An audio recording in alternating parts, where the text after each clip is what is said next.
Medical కాలేజీల ప్రైవేటీకరణకి వ్యతిరేకత తెలుపుతూ రాష్ట్ర నాయకులు మా నాయకులు డాక్టర్ వైఎస్ జగన్మోహన్ రెడ్డి గారి ఆలోచన మేరకు మేమందరం కూడా ఈ రూరల్ నియోజకవర్గం కానివ్వండి, మిగతా 9 నియోజకవర్గాలు, అదేవిధంగా కందుకూరు, మొత్తం 11 నియోజకవర్గాల స్థాయిలో కూడా నాయకులు, కార్యకర్తలు ప్రతి ఒక్కరు కూడా ఈ నిరసన కార్యక్రమం గురించి ప్రజలకు వివరించి మెడికల్ కాలేజీలని ప్రభుత్వ పరిపాలనలోనే ఉండాలి, ప్రైవేటు పరం చేయడానికి లేదనేటటువంటి ఆలోచన ఏదైతే మేము ప్రజల దృష్టికి తీసుకువెళ్లిన తర్వాత 1 కోటి సంతకాలు ఏర్పాటు చేసుకుని మా నాయకుడు జగన్మోహన్ రెడ్డి గారిని కలవాలనే ఆలోచనతో మేము కదిలిన తర్వాత ఆ లక్ష్యానికి మించి ప్రజల దగ్గర నుంచి అనూహ్యమైనటువంటి స్పందన లభించడం జరిగింది. ముఖ్యంగా నెల్లూరు 11 నియోజకవర్గాలలో పార్టీల రహితంగా వర్గ విభేదాలకు వ్యతిరేకంగా ఎవరింట్లో అయితే చదువుకునే బిడ్డలు ఉన్నారో ప్రతి ఒక్క కుటుంబం కూడా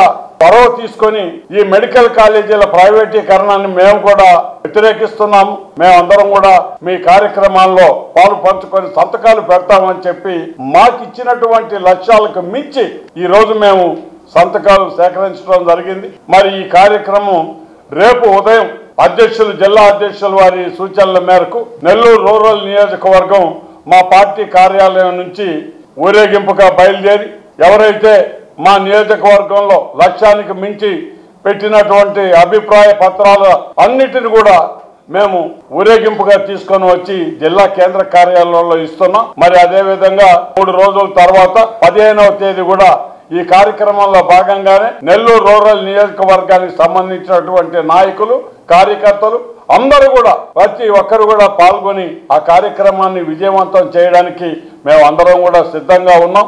మరి ఈ కార్యక్రమాన్ని ఈరోజు వాళ్ళ భుజస్కంధాల మీద మోసి గ్రామాలలో కానీ, మున్సిపల్ వార్డ్స్లో కానీ ఎవరెవరైతే ఈ కార్యక్రమాన్ని ప్రజల ముందుకు తీసుకువెళ్ళి వాళ్ళ సంతకాలు సేకరించగలిగినారో ఆ నాయకులకు, కార్యకర్తలందరికీ కూడా పేరు పేరున రూరల్ నియోజకవర్గ ప్రతినిధిగా నేను వారందరికీ కూడా కృతజ్ఞతలు తెలుపుతూ తప్పనిసరిగా ఈ మెడికల్ కాలేజీ ప్రైవేటీకరణని ఆపాల్సిందిగా ఈరోజు ఏదైతే జగన్మోహన్ రెడ్డి గారు ఒక బృహత్తరమైనటువంటి కార్యక్రమంతో 1 కోటి సంతకాల ప్రమేయంతో ఈరోజు ఆంధ్ర రాష్ట్ర ప్రజల అభిమతాన్ని రాష్ట్ర గవర్నర్ గారితో ఆయన మాట్లాడాలని ఈ రోజు 17వ తేదీ వారు బయలుదేరుతున్నారు. సంపూర్ణమైన మద్దతు ఈ ప్రజల దగ్గర నుంచి, అదేవిధంగా మా పార్టీ నాయకులు, కార్యకర్తలు అందరూ కూడా ఆయనకు అండగా నిలబడతారని మనవి చేస్తూ సెలవు తీసుకుంటున్నాను.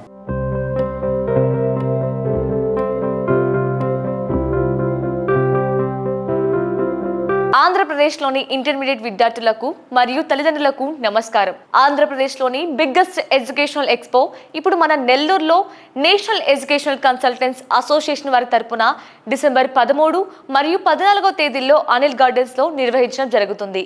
ఈ కార్యక్రమంలో దేశం నలుమూలల నుంచి ప్రసిద్ధిగాంచిన engineering, medical, architecture, MBA management స్టడీస్కి సంబంధించిన బిజినెస్ స్కూల్స్, హోటల్ మేనేజ్మెంట్ మరియు డిగ్రీకి సంబంధించిన విశ్వవిద్యాలయాలు మరియు వారి మేనేజ్మెంట్ అధికారులు మీకోసం అందుబాటులో ఉంటారు. వారితో మాట్లాడి మీకు ఉన్నత విద్య గురించి ఉన్న సందేహాలు, ఉన్నత విద్యావకాశాలు, విశ్వవిద్యాలయాల్లో ఉన్న సదుపాయాలు మరియు ఫీజు వివరాలు తెలుసుకోగలరు. ఈ కార్యక్రమంలో మీరు ఏ కోర్సు నందు అడ్మిషన్ తీసుకున్నా ప్రత్యేక ఫీజు రాయితీ ఇవ్వడం జరుగుతుంది. మరిన్ని వివరాలకు సంప్రదించండి.